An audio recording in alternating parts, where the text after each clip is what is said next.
mandugu na madada, makaka zetu na walio machote, hamjambo? Tumeona mtiririko na mumomonyoko wa Wakenya mnakuja nchi yetu jirani Tanzania. Huko, tafadhali hilo liwe onyo la mwisho, kwa maana mnakuja huku mnaanza kuchoma vitu huku.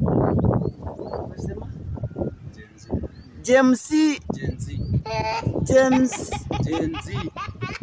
mnakuja, au vijana wadogo mnakuja nchi yetu mnaanza kuandamana. Tafadhali tunaomba iwe onyo, alafu si kwa kupenda kwenyu.